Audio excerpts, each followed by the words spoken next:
Ini bukan Quran, bukan buku doa-doa, bukan kitab kuning yang biasa dibaca di pesantren.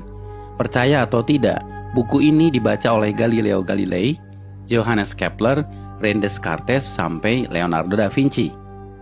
Judul aslinya dalam bahasa Arab adalah Al-Manazil, tapi kemudian diterjemahkan ke bahasa Latin menjadi Book of Optics. Ini adalah buku sains paling berpengaruh dalam sejarah sains di Eropa, bahkan seluruh dunia dalam bidang optik. Tanpa buku ini, mungkin sekarang tidak ada yang namanya kamera. Menariknya, buku ini usianya lebih dari 1000 tahun, tapi sampai sekarang masih relevan. Amazing is that we, all around the world, we talk about Newton as being the father of optics, and yet here we are, 1,000 years ago. Siapa penulis buku ini? Orang Barat menyebutnya Al-Hazen, sebutan Latin untuk Al-Haytham. Ya, beliau adalah Ibnu Al-Haytham, seorang ilmuwan muslim di abad ke-11, di mana ketika itu Islam sedang dalam masa keemasannya. Orang Barat menyebutnya the Islamic Golden Age. Allow me to introduce Ibn Al-Haytham, a great scientist whose ideas led to the invention of the camera. You invented the camera? Mungkin bagi kalian, Ibnu Al-Haytham bukan siapa-siapa. Bahkan banyak muslim yang tidak kenal beliau. Tapi di Eropa, beliau sangat terkenal, disejajarkan dengan Galileo dan Newton, karena beliau adalah peletak dasar ilmu tentang cahaya. Sehingga Ibnu Al-Haytham disebut sebagai The Fathers of Optics. Karena itu pada tahun 2015, UNESCO pernah mengadakan perayaan The International Year of Light untuk mengenang 1000 tahun karya Al-Haytham.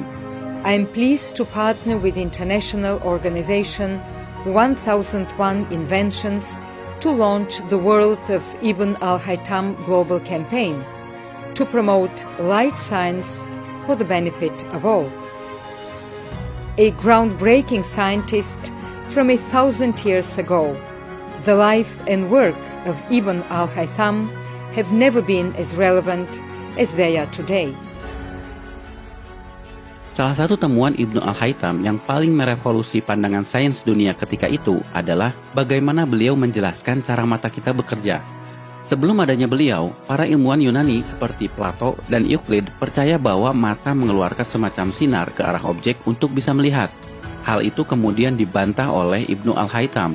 Justru matalah yang menangkap patulan cahaya sehingga kita bisa melihat.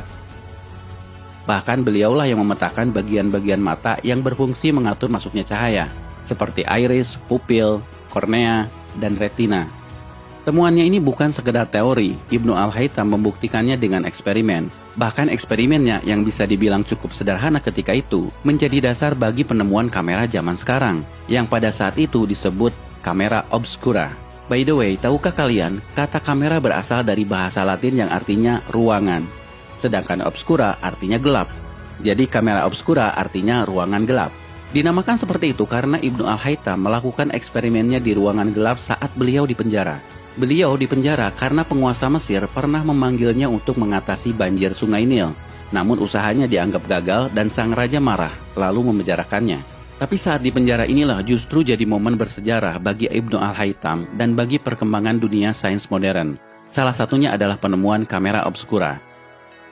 We have a beautiful view of a nice church just outside the window here. Now, if I close this blinds, through this pinhole I created in this blind, I'll be able to capture an image of this church on this transparent screen. However, it's an inverted image, as Ibn al-Haytham explained and demonstrated. If I let this eye look through this pinhole, I'm gonna be able to see the image of the church again, inverted back on the retina. Kalau menurut kalian temuan Ibnu Al-Haytham ini biasa saja, perhatikan bahwa Ibnu Al-Haytham bukan sekedar menjelaskan cara kerja mata, tapi sifat dari cahaya itu sendiri. Beliaulah yang pertama membuktikan bahwa cahaya berjalan dalam lintasan lurus, sehingga beliau bisa menjelaskan pantulan cermin, pembiasan cahaya, dan fenomena-fenomena lainnya. Dan ini menjadi landasan penemuan semua teknologi yang melibatkan cahaya, seperti kabel optik, laser, komunikasi satelit, sampai akselerator partikel.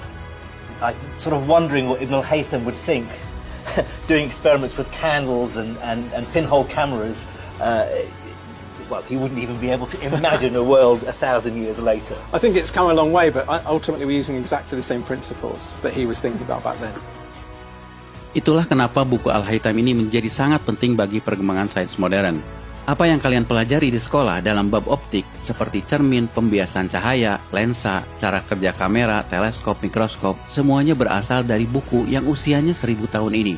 Namun sayang, Ibnu Al-Haytham tidak pernah disebutkan di buku-buku sekolah. For me, what's so amazing is that we, all around the world, we talk about Newton as being the father of optics, and yet here we are, 1,000 years ago, 700 years before Newton, and here's a ray diagram. There's a convex lens, and there's a focal point, and there's all the ray lines and parallel lines and the angles of refraction. Here it is, 1,000 years ago.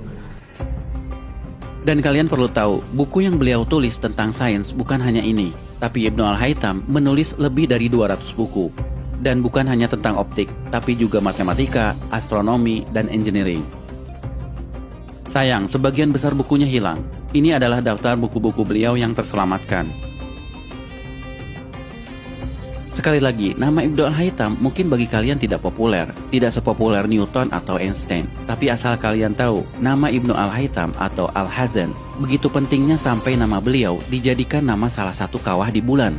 Dan beliau juga diabadikan dalam mata uang Irak, 10.000 dinar. Dan ini adalah film yang diputar di perayaan di International Year of Light, kerjasama UNESCO dan 1001 Invention. Sebuah film yang mencoba menggugah kesadaran kita bahwa ada peran peradaban Islam dalam sains modern. I found a way of projecting an image onto another surface through a small hole in a dark room, later called camera obscura. Abbas ibn Farnas. He dared to dream about flying 1,000 years before the Wright brothers. Nah guys, dalam momen Ramadan ini, mari kita merenung. Jika kalian seorang muslim, tidak melulu harus pandai dalam urusan agama. Ibnu Al-Haytham adalah contoh bahwa seorang muslim juga bisa berperan dalam kemajuan peradaban dunia dalam ilmu pengetahuan. Karyanya melampaui batas agama, batas negara, bahkan batas waktu.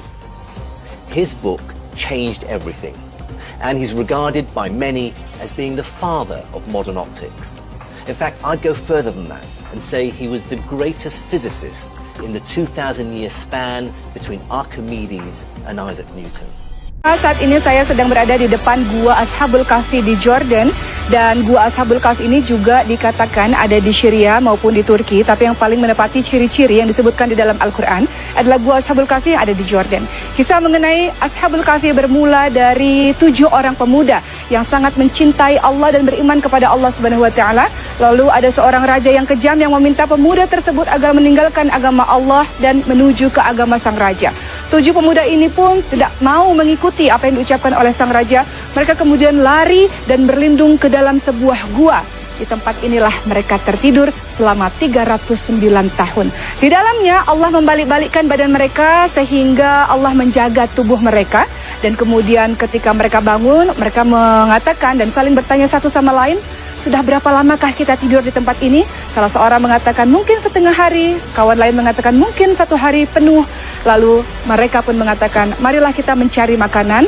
Dan kalau salah satu dari kita mencari makanan, cari makanan yang halal, cari makanan yang baik, dan jangan beritahu pada penduduk bahwa kita bertempat tinggal di sini karena khawatir mereka akan membunuh kita.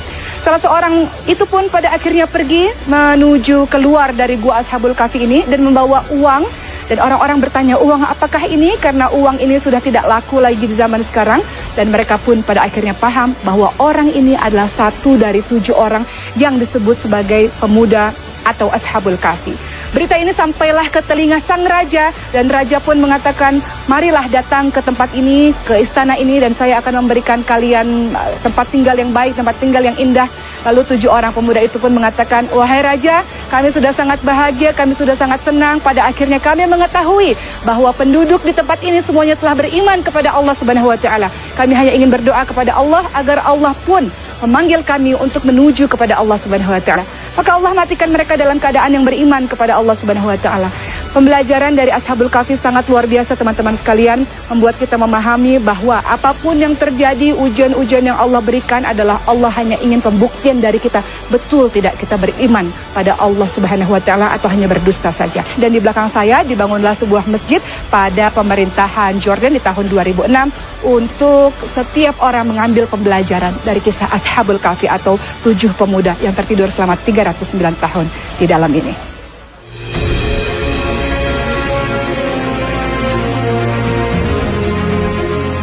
Saat ini saya sedang berada di Wadi Musa, sebuah kota yang di dalamnya terdapat Petra. Disebut dengan Wadi Musa atau Lembah Musa karena dikatakan bahwa Nabi Musa alaihissalam dan Bani Israel sempat singgah di tempat ini setelah kejaran dari Fir'aun.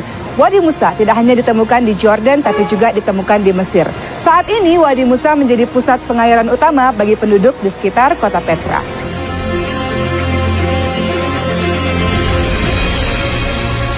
Sahabat semua, inilah batu yang dipercayai, batu di mana Nabi Musa memukulkan tongkatnya, dan di bawah batu ini terdapat mata air yang sekarang sangat berfungsi bagi penduduk sekitar. Dan pemerintah Jordan pada akhirnya membangun bangunan ini untuk melindungi batu ini.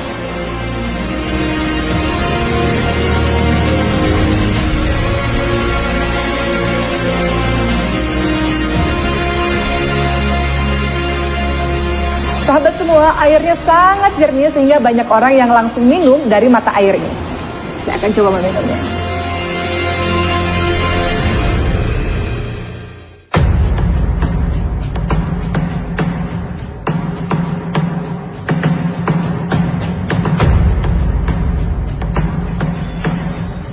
Sahabat yang dirahmati oleh Allah Subhanahu wa taala, ada beberapa peraturan sebelum kita datang ke tempat ini, yaitu jangan menyelam, jangan berenang jauh dari tepian, kemudian lindungi mata dan lindungi mulut dari air, dan kemudian berenang dengan cara terlentang. Di mana saya berada? Saya berada di Dead Sea atau Laut Mati.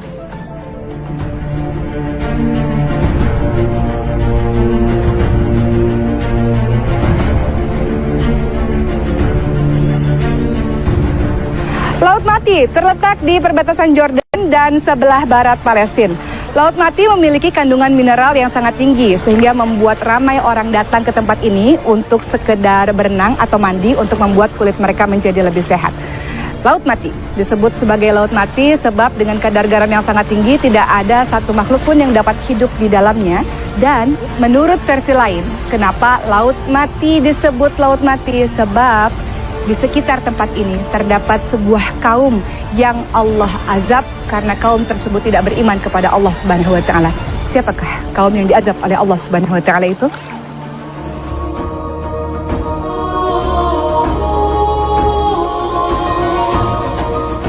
Nabi Lut alaihissalam adalah anak saudara dari Nabi Ibrahim alaihissalam.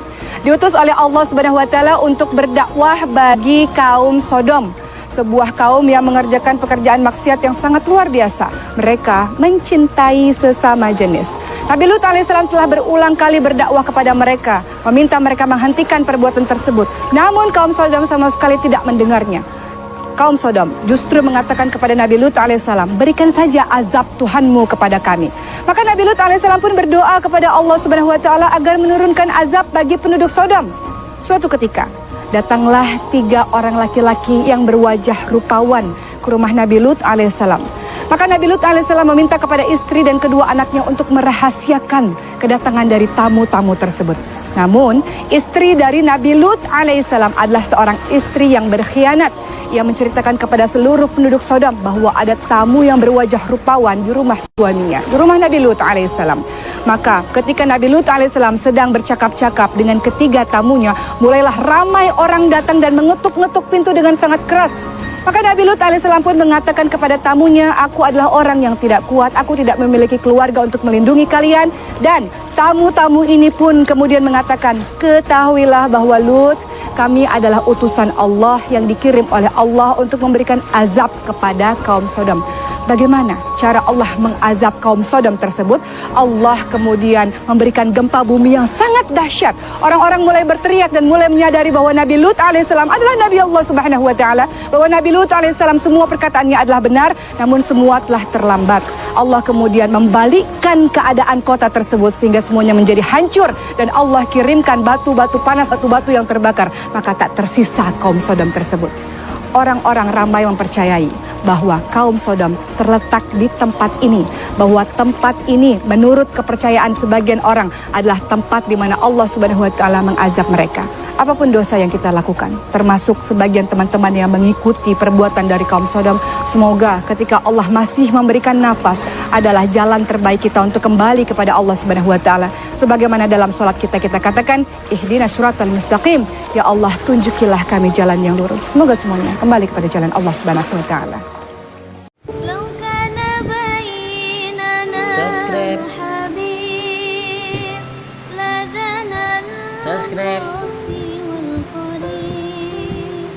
Subscribe.